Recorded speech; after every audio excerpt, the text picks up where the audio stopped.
Pertama saya ucapkan ribuan terima kasih kepada Kopi Party Movement yang sudah menyelenggarakan kegiatan ini dan memberikan kesempatan kepada kami Aliansi Masyarakat Anti Mafia Tambang Kabupaten Sumbawa Barat. Tak lupa yang saya hormati para senior, suatu kehormatan pada siang ini kami bisa bergabung dengan para pakar, baik yang melalui online tadi ataupun yang langsung. Ada senior kami Bang Dr. Lukman, kemudian Bang Daeng, kemudian ada ayahanda kami Bapak Atta Kaliwang, kemudian ada Bang Iskandar, dan termasuk Bang Zulfikar ya, Komisi 7 DPR RI, yang mestinya hari ini kita berharap tadinya ada RDPU bersama Aman Mineral. Kemudian yang terakhir akademisi kita yaitu Bapak Dr. Fahmi Rodi. Ya, baik Bapak Ibu sekalian, saya persingkat saja karena waktunya hanya 10 menit. Yang pertama saya ingin menyampaikan salam khusus buat teman-teman amanat yang hari ini sudah melakukan aksi dan sedang melakukan aksi mogok makan hari kedua di Komnas HAM. Tetap semangat kawan-kawan, bahwa kemudian perjuangan ini endingnya seperti apa, tapi kita sudah mempertunjukkan kepada publik bahwa rakyat masih ada. Yang kedua, saya ingin sampaikan kepada masyarakat Sumbawa Barat bahwa RDPU yang hari ini dinanti-nanti, kami juga semenjak duduk di sini baru mendapatkan informasi melalui media ya, ternyata gagal kembali ya. Ya, silakan nanti publik saja yang menilai ini kira-kira kenapa bisa gagal. Karena 10 November kesimpulannya jelas bahwa akan ada RDPU lanjutan tanggal 30, tak kunjung datang juga.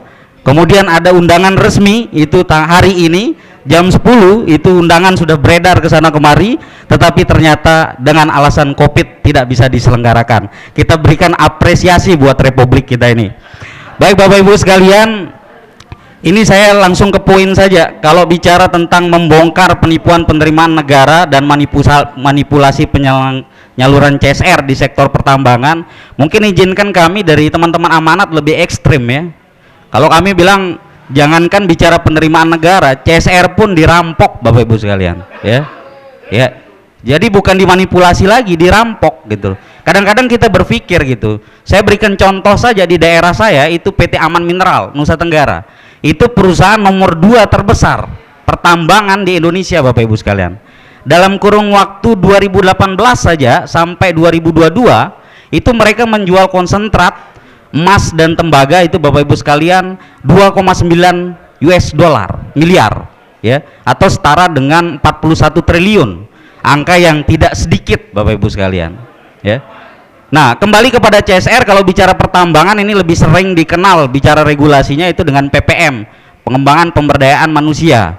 Nah, kalau kita bicara dasar hukum itu ada di Undang-Undang Nomor 3 tahun 2020 ya, kemudian bicara tentang Permen 14 2020, kemudian bicara tentang Kepmennya juga itu 1824 2018 ya, termasuk juga di PP 96 tahun 2021.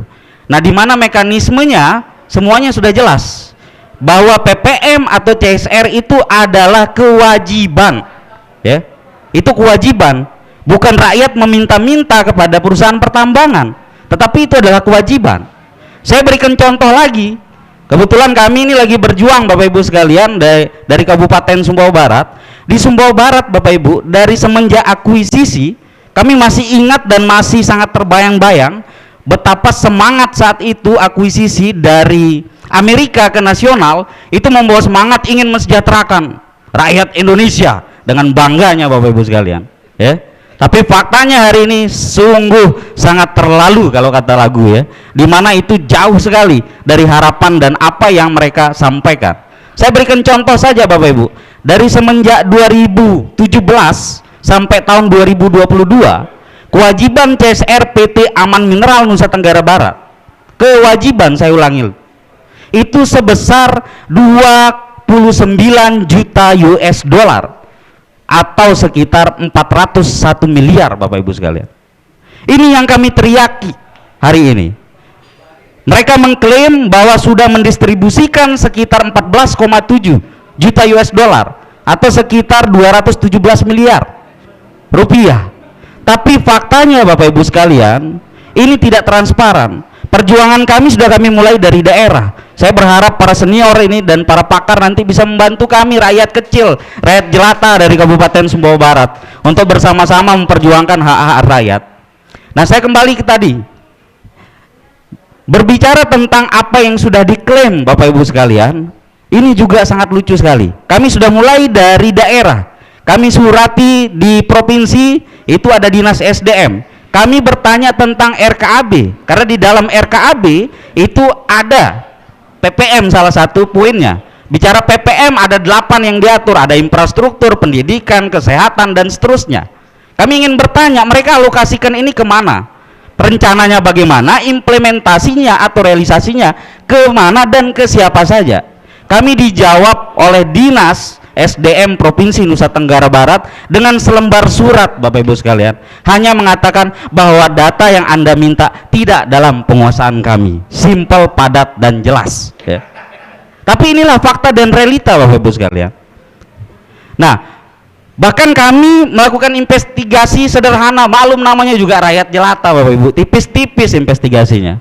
Ternyata kami menduga CSR ini justru jadi ladang bisnis baru buat oknum-oknum ya di dalam manajemen, dan tanda kutip kami duga dengan oknum-oknum pejabat yang ada di Nusa Tenggara Barat.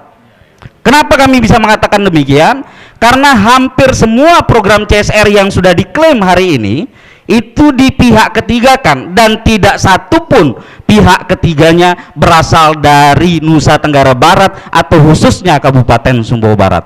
Ini cukup menyedihkan buat kami. Nah, ini kami dikagetkan lagi karena temanya CSR atau biasa tadi saya sebutkan dengan PPM. Hari ini mereka mengklaim bahwa akan membangun bandara dengan menggunakan dana CSR dengan nilainya kurang lebih 300 miliar. Ini seolah-olah Kabupaten Sumbawa Barat masyarakatnya bodoh dan tolol semua. Kenapa saya katakan demikian? Karena yang dibangun adalah bandara khusus, bukan bandara komersil. Masa kita tidak mampu membuka regulasi apa yang dimaksud dengan bandara khusus? Bandara khusus adalah bandara yang akan digunakan hanya peruntukannya untuk operasional perusahaan. Lah yang mau make kalian gitu kan? Tapi dananya pakai dana dari masyarakat, dana PPM, dana CSR. Ini juga menjadi tanda tanya besar buat kami.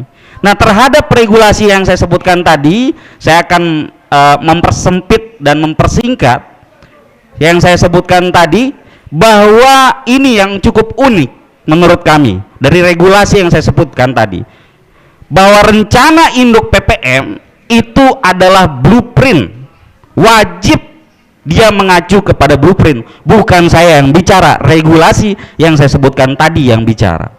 Faktanya Bapak Ibu sekalian, sampai hari ini blueprint di Nusa Tenggara Barat itu tidak ada. Tetapi RKAB lolos terus, program yang diajukan PPM lolos terus, sedangkan regulasinya juga berbicara bahwa Kementerian SDM itu wajib mengacu dengan apa yang sudah disampaikan oleh regulasi tadi, yaitu dasar dari rencana induk PPM adalah blueprint.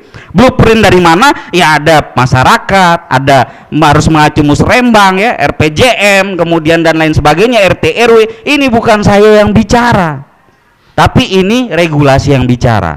Nah, saya pada kesimpulan, saya pribadi kebetulan ketua amanat Aliansi Masyarakat Anti Mafia Tambang Kabupaten Sumbawa Barat, memohon dan meminta pertolongan kepada para akademisi, senior-senior kami, pakar-pakar kami di sini, bantu kami. Kami tidak tahu lagi mau bagaimana ya. Ini sudah semua tahapan, kalau saya sebutkan tahapan yang sudah kami lakukan dari daerah, baik secara administratif ataupun secara lapangan Bapak Ibu, mungkin sampai besok siang tidak selesai saya jelaskan betapa perjuangan ini panjang. Jadi di akhir saya ingin sampaikan buat pemerintah Kabupaten Sumbawa Barat, pemerintah Provinsi Nusa Tenggara Barat, mari kita bersama-sama. Kami paham batasan kewenangan kami paham, tapi kami juga menyaksikan fakta-fakta. Ada juga yang bukan kewenangan Bapak juga terlibat seperti itu. Jadi mari dalam konteks ini demi kemakmuran masyarakat Nusa Tenggara Barat, khususnya Kabupaten Sumbawa Barat, mari kita bersama-sama mengambil dan meminta tanda kutip gitu untuk mereka segera merealisasikan kewajiban-kewajiban mereka kepada kita masyarakat Sumbawa Barat. Kalian bos mau untung besar silahkan ya, karena kalau bicara tentang penerimaan pajak ini nanti panjang lagi, yang 40 triliun saya jelaskan dalam 4 tahun terakhir ini tidak cukup nanti waktunya. Jadi sekali lagi buat teman-teman yang hari ini di hari kedua melakukan aksi mogok makan di Komnas HAM, tetap semangat teman-teman, bahwa perjuangan insya Allah ya, insya Allah kami yakin bahwa Republik ini negara hukum, di mana laporan kami di Komnas HAM mudah-mudahan juga segera ditindaklanjuti. Terima kasih. Assalamualaikum warahmatullahi wabarakatuh.